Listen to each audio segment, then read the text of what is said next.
Hey, what's going on everybody? It's Brandon and welcome back to Murata Media. It's been a while since my last review and I apologize for that. It's just been a very busy couple of weeks. But I'm back today because the movie that I'm going to be reviewing is one that I've been wanting to talk about ever since it was first announced. And that movie was Disney's Mulan. I know I'm a little late on this one because this movie came out a while ago, but I really want to talk about it because I have a lot to say here.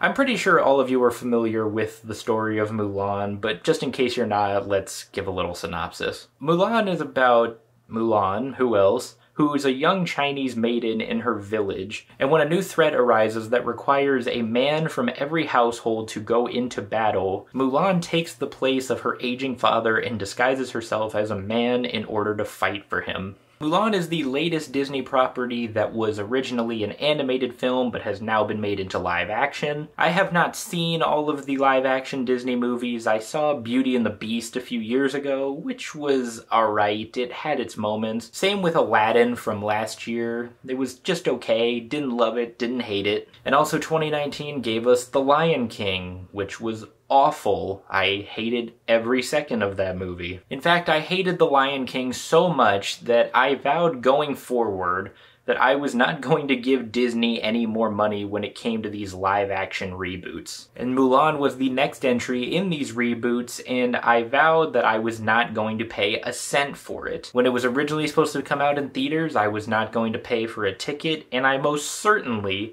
was not going to pay $30 for early access on Disney+. And luckily I didn't pay to watch this movie. That's all I'm gonna say. But anyway, I finally got around to watching Mulan, and did this movie exceed my incredibly low expectations? No.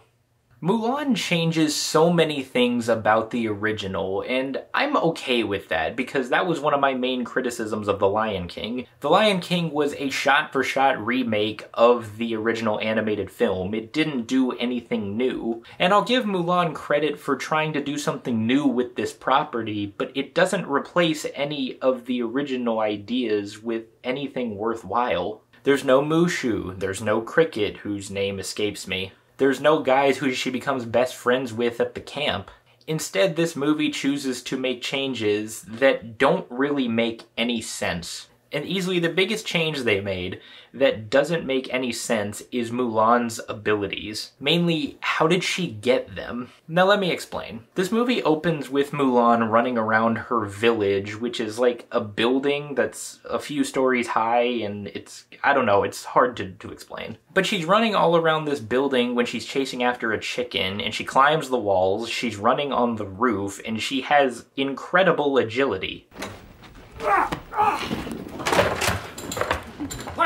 And also at the beginning of the movie, we're shown that she's very proficient when it comes to sword fighting, and I just want to know, where in the hell did she learn these things? Because it's made very clear right from the start that her villagers are not very keen on her being able to do these things. Hell, her father isn't very fond of it either. He's very old-fashioned. So it's abundantly clear that she didn't learn these things from him, so where did she learn them? In the original Mulan, she becomes great at what she does through hard work and dedication. She wasn't just magically born into the world with these abilities. She learned them over time because that's where all of her focus was. And a lot of the moments that are in the original are completely butchered in this film because there's no real build-up to anything. They kind of just happen. For example, in the original, when you see her finally make the decision to leave and take her father's place in battle, you could tell that she's really struggling with this choice. And then there's that iconic scene where she cuts her hair, and then she's wearing her father's armor and she takes her horse and rides away. You really feel the impact of that moment, and in this one,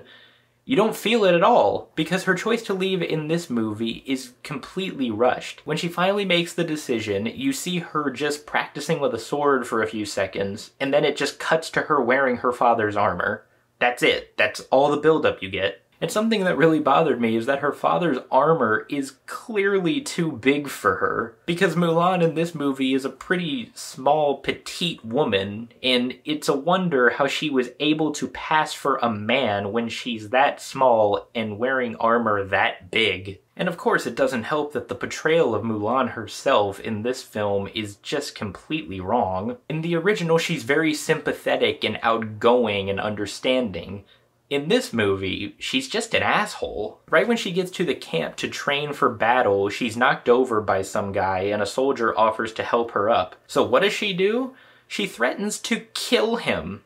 I'm not kidding. She's on the ground and the guy's like, oh here, let me help you. She gets up, draws her sword on him, and she's like, if you ever condescend me again, I will kill you. She's also very distant from everybody. As I mentioned, she had those 3 guys who she was best friends in the animated version, and those guys are not present at all in this film. I mean, she has a couple of dudes that she becomes friends with, but I don't remember their names or anything about them because they weren't memorable. And to add insult to injury, her actress's performance is just so wooden. The line delivery in some moments is just awful. There are even a few scenes where I'm pretty sure the audio was dubbed. And this version of Mulan prides itself on its action sequences. From the trailers, it looked like we were gonna get one of those old school kung fu martial arts sort of movies with action scenes like that. So how are those action sequences?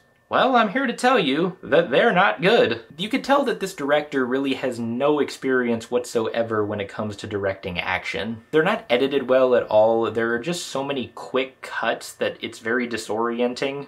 There's also these very strange camera movements where the camera will track with a character as they like bend backwards to dodge an attack or something like that. And I've seen that technique used before, and it has the ability to work, but for a movie of this style, it just doesn't. The CGI is also very lackluster. Some of the background green screen effects just look very amateurish. And this is very nitpicky, but there's a scene in this movie that involves a spider, and this spider looks absolutely fake. It looks like a high school student animated it. You're Disney. You have billions of dollars. You can't animate a spider to look as realistic as possible? And I mentioned at the beginning that there's things that don't make sense, and there's a lot of them. Namely, this one woman who's supposed to be one of the antagonists who has the ability to turn into some kind of bird, I think a falcon. I don't remember her name, so I'm just gonna call her Falcon Lady. So Falcon Lady just basically follows Mulan around throughout the entire movie, and she turns into a human,